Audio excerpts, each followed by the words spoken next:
Hello everyone. So welcome to Infection Control Training Program by Fumident for dental clinicians and their staff. So to start with our first chapter, we will start with what infection control means. So according to the British Dental Association, infection control may be defined as the feature of healthcare practice which entails processes that render used instruments safe for reuse in clinical practice.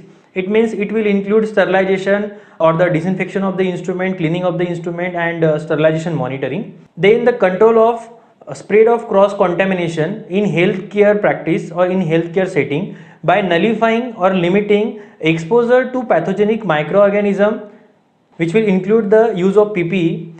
Then avoiding cross contamination by increasing resistance to infectious diseases.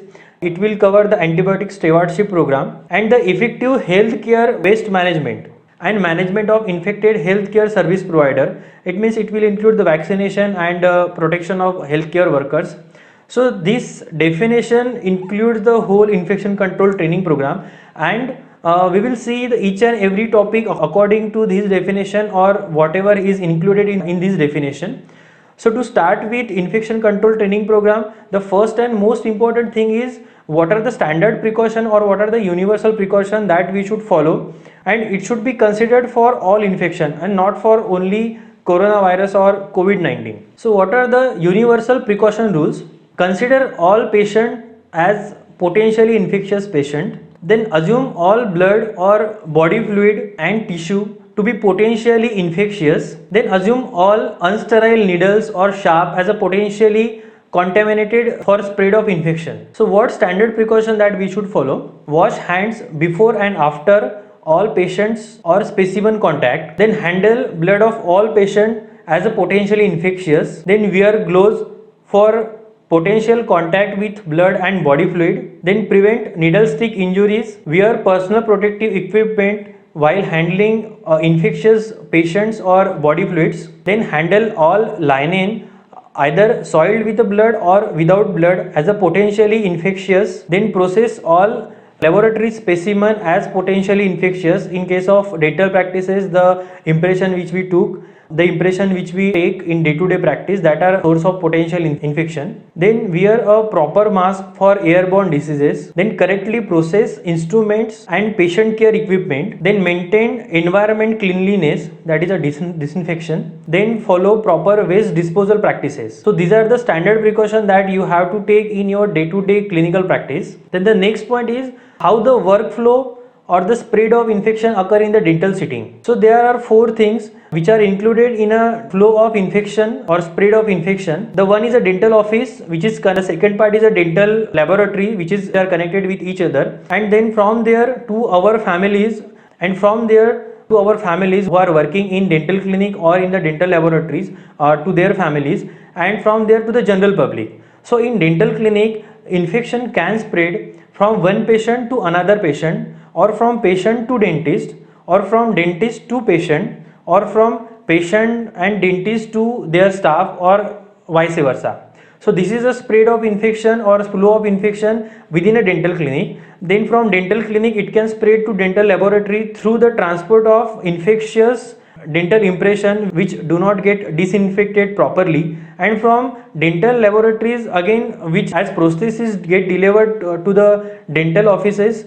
there is a flow of infection can be established, and from here it can go to our families, as we can carry this infection on our body parts or on our hairs, and from there it can get introduced into the general public. So this is a workflow or spread of infection in dental setting, and the golden rule is to break this chain of infection as we are doing in the current scenario. So this is the infection control protocol maintenance or infection control policy maintenance for breaking this chain. So with this small introduction, we are coming to the most important topic, that is a dental aerosol. So is dental aerosol is a prime concern for dentists? So the answer is yes, dental aerosols are a concern. Why? Because these are the airborne particles which composed of debris, microorganism propelled into air from the oral cavity of many people treated throughout a day within the dental offices, and these particles are very small in size, you can see in a microns, and they are resistance for drying as well, and when inhaled they get settled into the lungs and alveoli, and then they spread their infectivity there.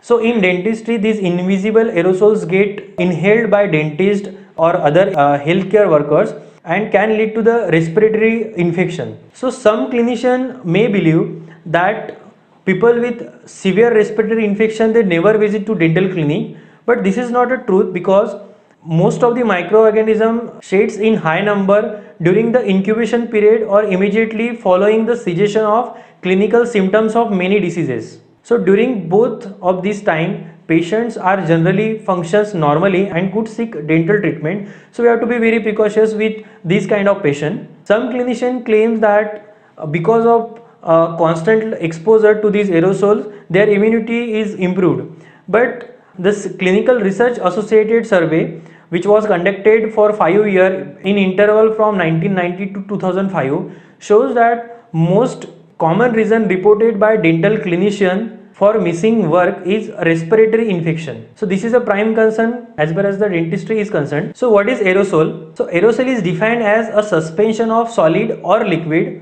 particles in a gas. So these particles are less than 50 micrometer in size, and the smaller particle can be between 0.5 micron to 10 micron. So what is, then again there is a difference between splatter and aerosols. So splatter can be defined as airborne particles which are larger than 50 micrometer, and aerosols are less than that. So what are the content of aerosol? It contains a solid and liquid phases, and it comprises of bacteria, blood elements, then viruses, then organic particles of bone, tooth and saliva. Then these aerosols which are produced from the patient's mouth are called as the bioaerosols, and it depend upon the infectivity of these aerosols depend upon the quality of saliva, nasal and throat secretions from patients, then blood, dental plaque present in patient's mouth, and presence and absence of any dental infection. So that is why pre-procedure mouth rinse are important. Then again there is a new evidence that we should use betadine mouthwash before treating our patient. So what should be the concentration and how much period we should use it, then what are the evidences available, we are going to see in our next video. So the one point that I want to highlight here is that since we are talking about dental aerosol, many people are demonstrating then how we can use the, so to control these aerosol in dental practices, the new things are get highlighted like aerosol box or use of special extraoral suction aerosol contamination. So I want to highlight one simple topic here, that how aerosol generates. Then the aerosol generation starts in patient's mouth through the use of aerator. So when you use aerator, the water which comes in dental tubings, it gets spread in form of aerosol after contacting with dental tissue. So the contamination which is presented through this bioaerosol is started from dental unit water line. So this dental unit water line infection or biofilm formation is a most important thing that we have to control before we are controlling this dental aerosol, and that is a point of more concern. We have to reduce the biofilm formation so that we will improve the quality of dental aerosol, and then we have to see that how we can control it through the use of suctions or use of rubber dam or pre-procedural mouth rinse or the air controlling units. So let's see how we can control this dental aerosol. So there are 4-5 measures that we should take in our day-to-day practice. The first and most important is use of high vacuum suction or so the evidence one, this is a CRA data which was produced through survey which conducted in between 1990 to 2005 through the intervals of 5 years, and this data or this survey said only the use of high evacuation suction or high velocity evacuation system can reduce 90% aerosols in patient's mouth or in the dental operatory. This is the air purity test data from the CRA survey which shows in the green color graph that 90% aerosol can reduce through the use of high velocity evacuation system near the site of operation, and through the use of air purifier we can reduce it to the more up to 99%.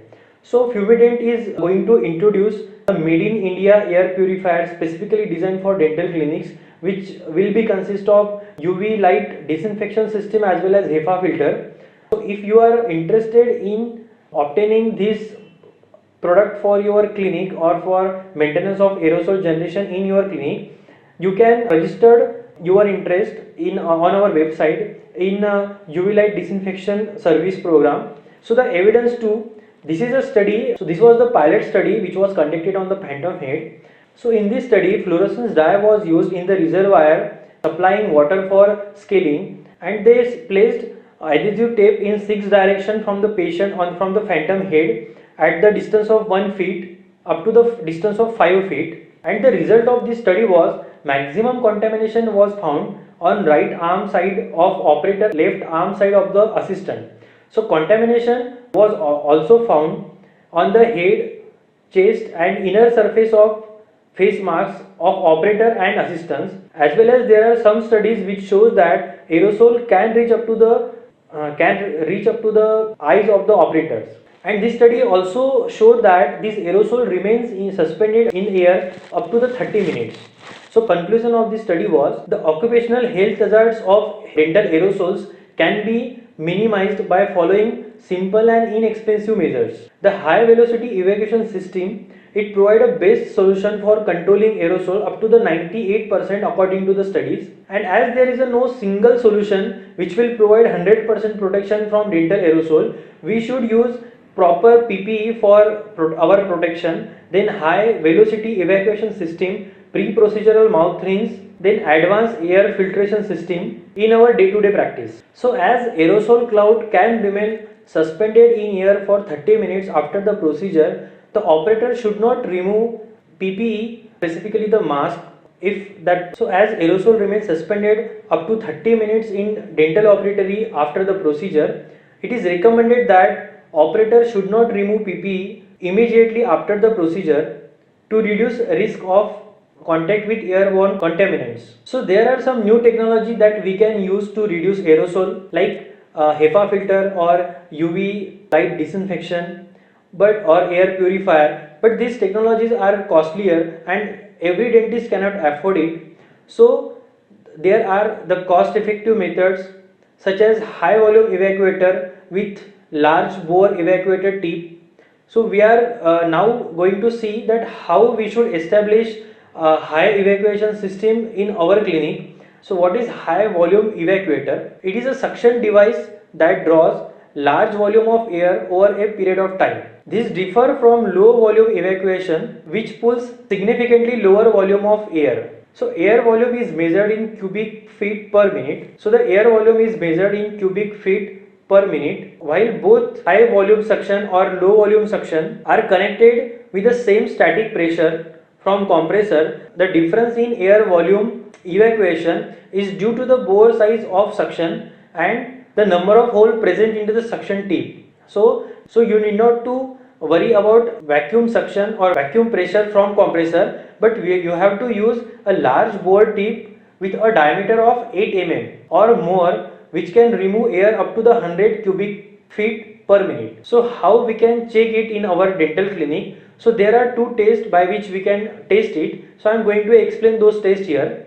So how this evacuation can be measured? So this vacuum gauge on evacuation equipment show the level of airflow, that is cubic feet per minute, that is CFM, which is set by manufacturer or by the dental technician. In many dental clinic, 2 or more chair operates from the same compressor. Again, sometimes the compressor is placed far behind the chair. So all these factors affect your evacuation pressure. So how can we tell if the power and volume of high volume evacuation suction systems are performing adequately?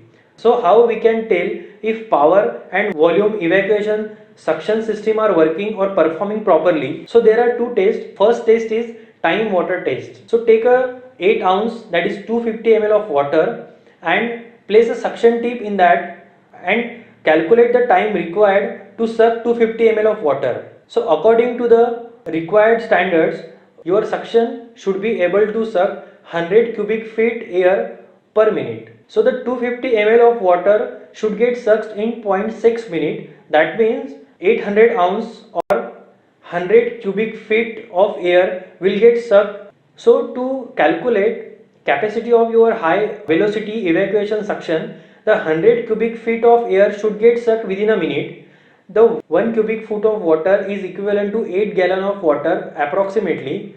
So to suck 100 cubic feet of air per minute, we required 800 gallons of water should get sucked within a 60 minute. That means 8 gallons or 250 ml of water should get sucked within a 0.6 minute. So you have to test your suction unit with these calculations whether it is able to suck 250 ml of water in 0.6 minute or not, and accordingly you should call your dental technician to check your suction unit and to set with appropriate vacuum pressure that this suction unit only is capable of clearing around 98% of the aerosol from dental operatory. So this is another scientific test which I am going to explain here. They compare 3 suction unit with salt and talcum powder, and as you can see in this image, the high volume evacuation suction in the first image, second one is a low volume evacuation suction, and the third is a mirror with multiple bore for a suction, so that the difference in the width of path is very clear in this image. This is another image, another experiment with talcum powder,